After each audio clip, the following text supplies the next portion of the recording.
Are we going to have a good race today? जय हिंद भारतवासियों, बात करेंगे आज की ताज़ा खबरों की। प्रधानमंत्री श्री नरेंद्र मोदी ने कृषि अवसंरचना कोष के अंतर्गत 1 लाख करोड़ रुपए की वित्तीय सुविधा की शुरुआत की। रक्षा मंत्री राजनाथ सिंह ने कहा, रक्षा उत्पादन के स्वदेशीकरण को बढ़ावा देने के लिए 101 वस्तुओं के आयात पर प्रतिबंध लगाया जाएगा। वाणिज्य और उद्योग मंत्री पीयूष गोयल ने व्यापारी समुदाय से आत्मनिर्भर भारत अभियान में भरपूर योगदान देने का आह्वान किया।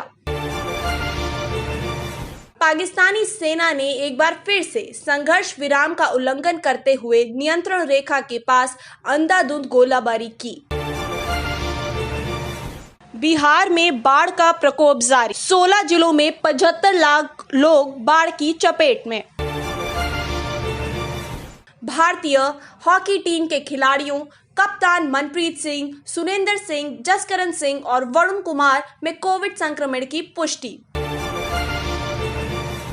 रेल विभाग स्वतंत्रता दिवस के उपलक्ष्य में आज से स्वच्छता सप्ताह मनाएगा। आइए देखते हैं सभी खबरें विस्तार से। प्रधानमंत्री श्री नरेंद्र मोदी ने कृषि उद्यमियों, स्टार्टअप, कृषि प्रौद्योगिकों और फसल कटाई, पर्वतीय प्रबंधन तथा कृषि परिसंपत्ति पोषण से संबंधित किसान समूहों के लिए कृषि अवसंरचना कोष के अंतर्गत 1 लाख करोड़ रुपए की वित्तीय सुविधा की शुरुआत की। इस अवसर पर श्री मोदी ने कहा कि यह योजना किसानों को आत्मनिर्भर बनाएगी। इस योजना का जो लक्ष्य था वो लक्ष्य हासिल हो रहा है। हर किसान परिवार तक सीधी मदद पहुंचे और जरूरत के समय पहुंचे, इस उद्देश्य में ये योजना सफल रही है। बीते 1.5 साल में इस योजना के माध्यम से 75,000 करोड़ रुपए सीधे किसानों के बैंक खाते में जमा हो चुके हैं, जिसमें से 22,000 करोड़ रुपए का कोरोना के कारण लगे लॉकडाउन के दौरान किसानों तक पहुंचाए गए हैं। मंत्रिमंडल द्वारा इस योजना को औपचारिक रूप से मंजूरी देने के केवल 30 दिन बाद ही 2,280 से अधिक किसान समितियों को 1,000 करोड़ रुपए से अधिक राशि की पहली किश्त उपलब्ध कराई गई। यह कार्यक्रम वीडियो कॉन्फ्रेंस के जरिए आयोजित किया गया और इसमें लाखों किसान शामिल हुए। श्री मोदी ने प्रधानमंत्री किसान सम्मान निधि योजना के अंतर्गत 8 करोड़ 55 लाख से अधिक कृषक लाभार्थियों को 17,100 करोड़ रुपए की छठी किश्त भी जारी की। इस अवसर पर श्री मोदी ने फिर कहा कि भारत के पास भंडारण, शीत भंडार और खाद्य प्रसंस्करण जैसे फसल कटाई, पर्वतीय प्रबंधन में निवेश करने और जैविक तथा पोषक आहार जैसे क्षेत्रों में वैश्विक उपस्थिति बनाने की अपार संभावनाएं है। उन्होंने कहा कि यह योजना कृषि से स्टार्टअप के लिए अच्छा अवसर उपलब्ध कराएगी और इससे ऐसी पर्यावरण अनुकूल प्रणाली उत्पन्न होगी जो देश के प्रत्येक भाग में रहने वाले किसानों तक पहुंचाई जाएगी। रक्षा मंत्रालय ने आत्मनिर्भर भारत को बढ़ावा देने के लिए बड़े पैमाने पर तैयारी शुरू कर दी है। रक्षा मंत्री श्री राजनाथ सिंह ने कहा कि उनका मंत्रालय रक्षा उत्पादन में स्वदेशी तकनीक को बढ़ावा देने के लिए निर्धारित समय सीमा के बाद 101 वस्तुओं के आयात पर प्रतिबंध लगाएगा। श्री सिंह ने कहा कि प्रधानमंत्री ने 5 स्तंभ पर आधारित आत्मनिर्भर भारत का आह्वान किया है। ये 5 स्तंभ है: अर्थव्यवस्था, आधारभूत ढांचा, व्यवस्था, जनसंख्या और मांग। रक्षा मंत्री ने उनके ट्वीट कर बताया कि प्रधानमंत्री के आह्वान से प्रेरणा लेते हुए रक्षा मंत्रालय ने 101 वस्तुओं की सूची तैयार की है, जिनके आयात पर एक निर्धारित समय सीमा के बाद रोक लगा दी जाएगी। श्री सिंह ने कहा कि रक्षा क्षेत्र में आत्मनिर्भरता प्राप्त की दिशा में यह महत्वपूर्ण कदम है। उन्होंने कहा कि इस निर्णय से भारतीय रक्षा उद्योग को उन वस्तुओं के विनिर्माण का अवसर मिलेगा जिसके आयात पर प्रतिबंध होगा। भारतीय निर्माता अपने डिजाइन और विकास क्षमताओं के अनुसार रक्षा सामानों का निर्माण कर सकेंगे। वाणिज्य और उद्योग मंत्री श्री पीयूष गोयल ने व्यापारी समुदाय का आह्वान किया है कि वे आत्मनिर्भर भारत अभियान के सफल बनाने में जी जान से योगदान करें। राष्ट्रीय व्यापारी दिवस के अवसर पर व्यापारी समुदाय को वीडियो कॉन्फ्रेंसिंग के जरिए संबोधित करते हुए उन्होंने कहा कि भारत में बनी वस्तुओं को लोकप्रिय बनाने के लिए उन्हें ग्राहक जागरूकता अभियान शुरू करना चाहिए। उन्होंने यह भी कहा कि व्यापारियों को अवैध व्यापारिक गतिविधियां करने वालों का भांडाफोड़ करने के लिए भी आगे आना चाहिए और भारत के प्रति मित्रता न रखने वाले देशों से घटिया किस्म की वस्तुओं का आयात करने वालों की असलियत उजागर करनी चाहिए। श्री गोयल ने कहा कि आत्मनिर्भर भारत अभियान से व्यापारिक समुदाय को बड़ा फायदा होगा। उन्होंने कहा कि सरकार ने अगरबत्ती, खेल कूद का सामान, टेलीविजन, टेलीफोन और टायर जैसी स्वदेशी में आसानी से बनाने वाली जा सकने वाली बहुत सी वस्तुओं पर आयात का पाबंदियां लगा दी हैं। उन्होंने एक अनुमान के आधार पर बताया कि 10 लाख करोड़ रुपए मूल्य का आयात देश में ही वस्तुओं के उत्पादन में आसानी से कम किया जा सकता है। उन्होंने व्यापारियों से प्रधानमंत्री को वोकल फॉर लोकल यानी स्थानीय वस्तुओं को अधिक महत्व देने के आह्वान पर अमल करने के लिए भी आग्रह किया।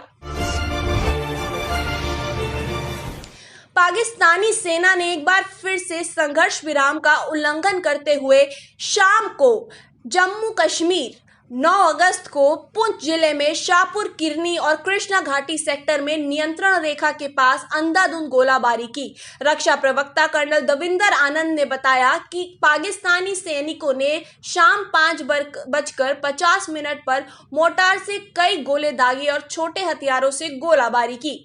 भारतीय सैनिक इसका मुंहतोड़ जवाब दे रहे थे। अंतिम समाचार मिलने तक दोनों ओर से गोलाबारी जारी थी। फिलहाल किसी तरह में जान माल के नुकसान की खबर नहीं आई है। बिहार में बाढ़ का प्रकोप जारी है। 16 जिलों में 75 लाख से ज्यादा लोग बाढ़ की चपेट में हैं। दरभंगा, मुजफ्फरपुर और पूर्वी तथा पश्चिमी चंपारण जिले सबसे ज्यादा प्रभावित हुए हैं। रेल पटरियों में पानी में डूबे जाने से पूर्वी मध्यम रेलवे में दरभंगा समस्तीपुर खंड पर रेल यातायात ठप पड़ा है। सीतामढ़ी, मुजफ्फरपुर और दरभंगा में कई स्थानों पर सड़कों के क्षतिग्रस्त हो जाने से वाहनों की आवाजाही बाधित हुई है। राष्ट्रीय आपदा मोचन बल और राज्य आपदा मोचन बल की 33 टीमें बाढ़ प्रभावित इलाकों में राहत और बचाव अभियान में लगी हुई हैं।